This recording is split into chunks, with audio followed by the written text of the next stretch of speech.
মুম্বাইয়ের এক বুড়ো মানুষ বিজয়রাজ তার ছেলে অর্জুনকে বিদায় দিচ্ছিল। অর্জুন ওমানেই একটা চাকরি পেয়ে গিয়েছিল। ফিরে এসে অর্জুন তার সুন্দরী স্ত্রী রিয়াকে বাবার হাতে তুলে দিল। বিজয়রাজের মুখ আনন্দে ঝলমল করছিল। অর্জুন স্ত্রীটির হাত ধরে বলল, বাবা, রিয়ার খেয়াল রেখো, সে খুব সংবেদনশীল। বিজয়রাজ হাসতে হাসতে বলল, ছেলে, চিন্তা করিস না, আমি রিয়াকে নিজের মেয়ের মতো ভালোবাসব। অর্জুন রিয়াকে আলিঙ্গন করে এয়ারপোর্টের দিকে রওনা দিল। রিয়া তার শ্বশুরকে চা দিচ্ছিল। তখন বিজয়রাজ বললেন, বউ, এখানে এসে আমার পাশে বসো, তোমার সঙ্গে কিছু কথা বলতে চাই। তিনি বললেন, শোনো, এই দিনগুলোতে আমার খুব একা একা লাগছে। আমি চাই কাউকে আমার সঙ্গে থাকুক, আমার একাকিত্ব দূর করুক, আর আমাকে খুশি রাখুক। আমার মনে হয় আমাকে আবার বিয়ে করে নিতে হবে। রিয়া ধীরে ধীরে বলল, পাপা, এখন কি বলছেন আপনি? আমি তো এখানেই আছি আপনার খেয়াল রাখার জন্য আর আপনাকে খুশি রাখার জন্য। আপনি যা বলবেন আমি তাই করব। বিজয়রাজের মুখে একটা হাসি ছড়িয়ে পড়ল। সে উঠে ধীরে ধীরে রিয়ার কাছে বসল। সে রিয়ার কাঁধে হাত রেখে বলল, আচ্ছা বউ, দেখি তো তুমি আমাকে খুশি রাখতে কি করতে পারো। রিয়া হালকা একটা হাসি দিয়ে বলল, বাবা, তাড়াহুড়ো কিসের? এখন আমরা দুজনে এই ঘরে একা। আমি রাতে তোমাকে একটা বিশেষ উপহার দেব। বলেই সে চায়ের পাত্র তুলে রান্নাঘরে চলে গেল। বিজয়রাজ তার পিঠ দেখে হাসছিল। এখন সে প্রায়ই চুপচাপ রিয়ার দিকে তাকাতে শুরু করল। যখন সে ঝাড়ু দেয়, জামা ধোয় বা বাড়ির কাজ করে, তখন সে বলল, বউ, দোপাট্টা তুলে নাও, কাজ করতে সহজ হবে। বিজয়রাজের চোখ শিকারের মতো ওর ওপর আটকে ছিল। এক রাতে সে ধীরে ধীরে নিজের ঘর থেকে বেরিয়ে রিয়ার ঘরের দিকে এগিয়ে গেল। রিয়া আয়নার সামনে দাঁড়িয়েছিল। তার দোপাট্টা ধীরে ধীরে কাঁধ থেকে নেমে আসছিল। হঠাৎ পায়ের আওয়াজ শুনে রিয়া চমকে উঠল। ঘাবড়ে পেছনে ঘুরে বলল, বাবা, কি হয়েছে? আপনার কিছু দরকার? বিজয়রাজ এগিয়ে গেল, কিন্তু হঠাৎ তার পা ফসকে গেল। হয়তো সে ইচ্ছেকৃতভাবে পড়ার ছল করেছিল। সে সরাসরি রিয়ার বাহুতে পড়ে গেল। দুজনেই বিছানায় পড়ে গেল। রিয়ার হৃদয় দ্রুত ধরফর করতে লাগল। সে আতঙ্কিত হয়ে উঠে বসল।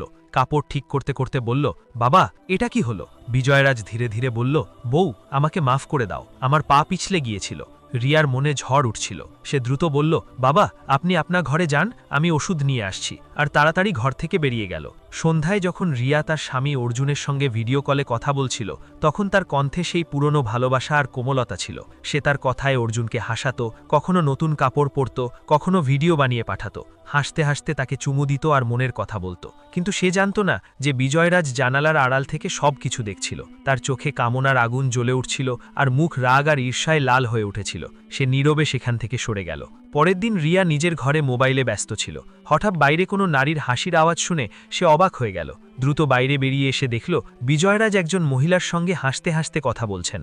রিয়া অবাক আর রাগে জিজ্ঞেস করল, বাবা, এই মহিলা কে? বিজয়রাজ শান্তভাবে জবাব দিল, বউ, আমি কি তোমাকে বলিনি আমি আবার বিয়ে করতে চাই? এদের কাছ থেকেই প্রস্তাব আসে। আমি বলেছি আমার জন্য একটা সুন্দর আর ভালো বউ খুঁজে দিতে। তার কণ্ঠে অদ্ভুত এক ধরনের গর্ব আর শান্তি ছিল। সবটাই যেন একটা চাল। বিজয়রাজ ইচ্ছেকৃতভাবেই রিয়াকে জ্বালাচ্ছিল। রিয়ার মনে রাগ জমে উঠল। তার মুখ লাল হয়ে গেল, কিন্তু সে কিছু না বলে আবার নিজের ঘরে চলে গেল। রিয়ার মনে ঝড় উঠছিল। সে চাইছিল না বিজয়রাজ আবার বিয়ে করুক, কারণ তার মাথায় ঘুরছিল বিজয়রাজের অঢেল টাকা পয়সা আর জমি জমার কথা। যদি বিজয়রাজের বিয়ে হয়ে যায়, তাহলে সব সম্পত্তি নতুন বউয়ের নামে চলে যাবে, আর তার হাতে কিছুই থাকবে না। এই ভয়েই তাকে বিজয়রাজের ঘরের দিকে টেনে নিল। দুধের গ্লাস নিয়ে সে দরজায় ধাক্কা দিল। বিজয়রাজ তখন বিছানায় শুয়েছিল। তার হাতে একটা পুরনো চিঠি আর কিছু ছবি ছিল, যেগুলো সে গভীর মনোযোগ দিয়ে দেখছিল। দরজার আওয়াজ শুনে সে চিঠি আর ছবিগুলো তাড়াতাড়ি বালিশের নিচে লুকিয়ে রাখল।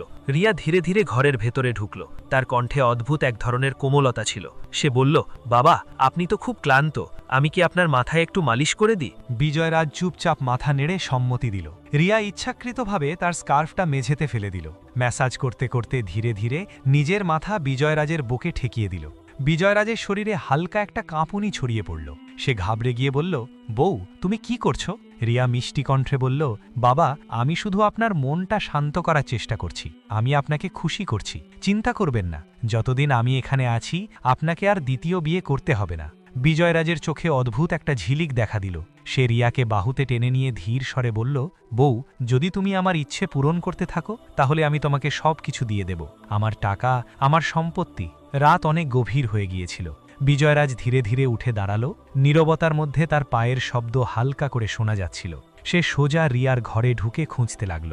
তার চোখ ঘরের চারদিকে দ্রুত ঘুরছিল, যেন কোনো বড় রহস্যের খোঁজ করছে। অবশেষে তার নজর পড়ল আলমারির ওপর রাখা ফুলের ছোট একটা তোড়ার দিকে। বিজয়রাজ সেটি তুলে নিল, হাতে ঘুরিয়ে দেখল, আর তার মুখে ভয়ঙ্কর রহস্যময় একটা হাসি ফুটে উঠল। সে আবার নিজের ঘরে ফিরে গিয়ে বিছানায় শুয়ে পড়ল, যেন কোনো বড় গোপন সত্য খুঁজে পেয়েছে। পরের দিন সারা দিন রিয়া বিজয়রাজকে খুশি রাখার চেষ্টা করল। কখনো তার হাত ধরে টানল, কখনো তার কোলে বসে পড়ল, কখনো গলায় হাত দিয়ে হাসতে হাসতে কথা বলল। কিন্তু বিজয়রাজের আচরণ এখন অদ্ভুত হয়ে উঠছিল। তার চোখ রিয়ার চোখের সঙ্গে মিললেই সে সঙ্গে সঙ্গে মুখ ফিরিয়ে নিত, যেন তার মাথায় কোনো নতুন পরিকল্পনা চলছে।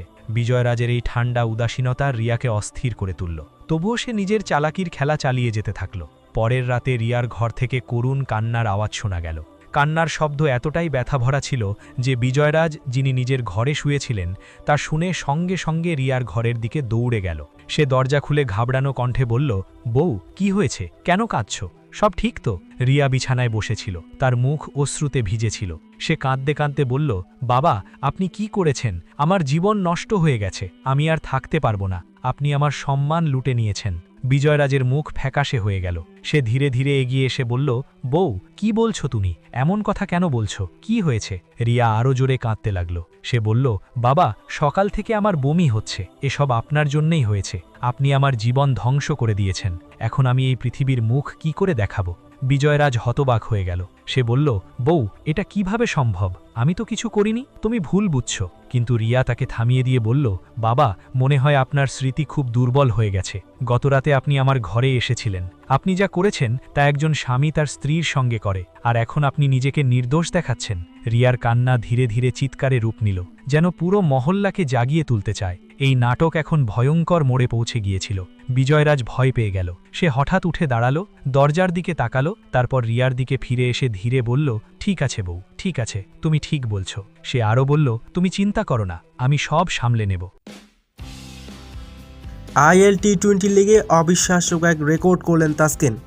মাত্র 15 রান দিয়ে 4 উইকেট শিকার করে আইএল টি-20 লিগে অবিশ্বাস্য এক রেকর্ড করলেন তিনি, যা আইএল টি-20 লিগের সব রেকর্ড ভেঙে এবার নিজের করে নিলেন তাসকিন আহমেদ, যা রীতিমতো হতবাক পুরো বিশ্ব। দর্শক, এসবের বিস্তারিত থাকছে ভিডিওর প্রতিবেদনে। টসে জিতে এদিন আগে ব্যাটিং করতে নেমেছে দুবাই ক্যাপিটালস। শুরু থেকেই দুর্দান্ত খেলতে থাকেন তারা, তবে শারজা ওয়ারিয়ার্সের হয়ে প্রথম উইকেটের আঘাত আনেন অধিনায়ক সেকেন্দার রাজা। এরপর চতুর্থতম ওভারে বল হাতে আসেন তাসকিন আহমেদ। সেই ওভারে 2টি বাউন্ডারি হজম করেন তিনি। এরপরই পান উইকেটের দেখা। এরপর একের পর এক উইকেট তুলে নিতে থাকেন তাসকিন আহমেদ। রীতিমতো নজর কাড়া পারফরমেন্স তাসকিনের। দুবাই ক্যাপিটালসের ব্যাটারদের করেছেন পরাস্ত। বল হাতে এদিন অবিশ্বাস্য কারিশমাও দেখিয়েছেন তাসকিন আহমেদ। তাসকিন এদিন নির্ধারিত 4 ওভার বোলিং করে খরচ করেছেন 15 রান, নিয়েছেন 4টি গুরুত্বপূর্ণ উইকেট। তাসকিনের এমন বিধ্বংসী বোলিংয়ে এদিন বড় পুঁজি করতে পারেনি দুবাই ক্যাপিটালস। তবে আইএল টি-20 লিগে একের পর এক রেকর্ড ভেঙে নিজের করে নিলেন তাসকিন। তবে দুবাই ক্যাপিটালস নির্ধারিত 20 ওভার শেষে 6 উইকেট হারিয়ে সংগ্রহ করেন 180 রান। শারজা ওয়ারিয়ার্সের জয়ের জন্য প্রয়োজন 181 রান। তো দর্শক, তাসকিন আহমেদের এমন বিধ্বংসী বোলিং আপনার কেমন লেগেছে? দর্শক, জানিয়ে দিন আপনার মূল্যবান মতামতটি।